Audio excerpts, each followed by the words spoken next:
Baiklah, Ibu akan menjelaskan pembelajaran kita pada hari ini, yaitu tentang sistem ekskresi pada manusia.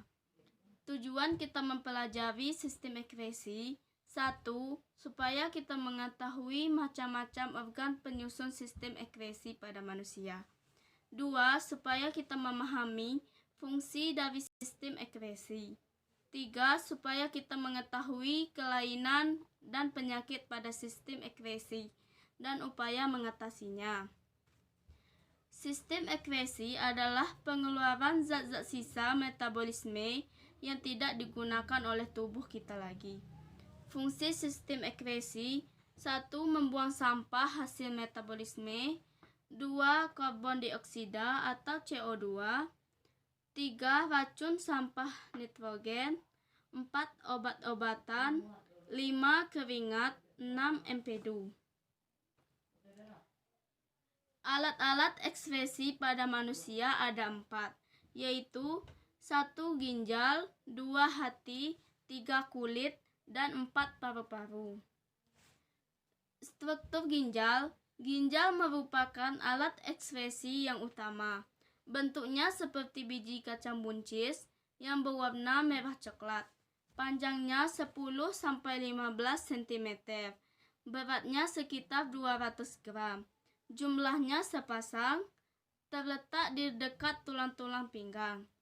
Ginjal kanan berukuran lebih kecil dan letaknya lebih rendah daripada ginjal kiri karena terdesak oleh hati. Bagian-bagian ginjal: 1. Kulit ginjal. 2. Sumsum ginjal. 3. Rongga ginjal. Fungsi dari ginjal yaitu untuk menyaring darah hingga menghasilkan urin. Pembentukan urin terjadi atas 3 tahap, yaitu 1. Penyaringan, 2. Penyerapan kembali, 3. Pengumpulan. Proses pengeluaran urin terjadi karena adanya tekanan di dalam kandung kemih yang disebabkan oleh pengaruh saraf dan adanya kontraksi otot perut serta organ-organ lain yang menekan kantong kemih.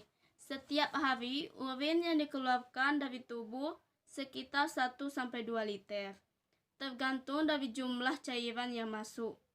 Urin yang normal berwarna bening oranye pucat tanpa endapan, baunya tajam, dan sedikit asam.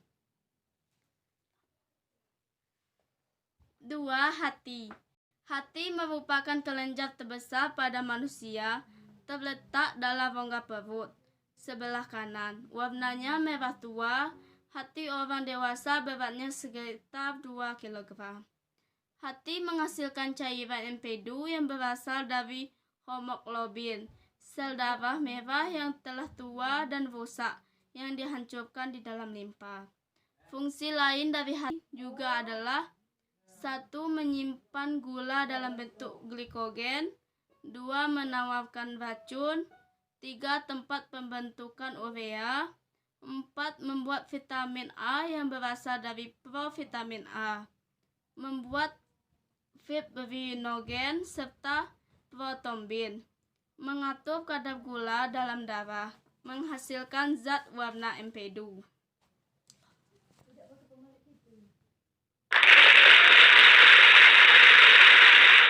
Yang ketiga, kulit, yaitu lapisan jaringan yang terdapat di permukaan tubuh. Pada permukaan kulit ini terdapat kelenjar keringat yang mengekskresikan zat-zat sisa berupa keringat yang dikeluarkan lewat pori-pori kulit. Keringat tersusun dari air dan garam-garam mineral, terutama garam dapur. A. Bagian-bagian dari kulit.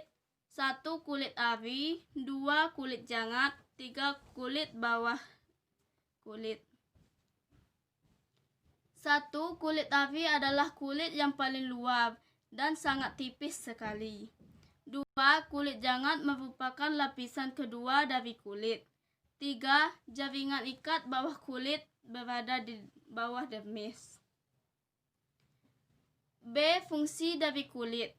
1. Sebagai alat pengeluaran zat sisa metabolisme berupa keringat. 2. Sebagai pengatur suhu tubuh. 3. Tempat pembentukan vitamin D dari provitamin D dengan bantuan sinar ultraviolet matahari pada waktu pagi hari. 4. Tempat penyimpanan kelebihan lemak. 5. Sebagai pelindung tubuh dari gangguan fisik, gangguan yang bersifat kimia, gangguan yang bersifat biologis. 6. Sebagai indera peraba karena pada lapisan dermis terdapat kumpulan saraf yang bisa menangkap rangsangan berupa suhu, nyeri, dan tekanan. Yang keempat, paru-paru adalah organ tubuh yang bekerja sebagai alat pernapasan. Selain itu, paru-paru juga berfungsi sebagai alat ekskresi, yaitu mengeluarkan karbon dioksida atau CO2 dan uap air atau H2O. Paru-paru terletak di dalam rongga dada dan bagian bawahnya menempel pada diafragma. Ketika bernapas, kita mengambil oksigen O2 dari udara dan mengeluarkan CO2 dan H2O. CO2 dan H2O dikeluarkan merupakan hasil dari sisa metabolisme di jaringan lalu diangkut oleh darah ke paru-paru untuk dibuang dengan cara difusi diafilbus. Penyakit dan gangguan pada alat-alat ekskresi. Gangguan pada ginjal ada 3, yaitu 1. Batu ginjal, 2. Radang ginjal, 3. Gagal ginjal. Gangguan pada hati ada 2, yaitu hepatitis dan penyakit kuning. Gangguan pada paru-paru ada 3, yaitu 1. Asma, 2. TBC, 3. pneumonia.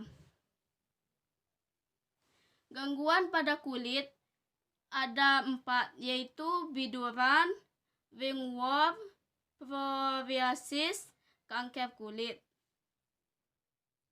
Baiklah, apa semuanya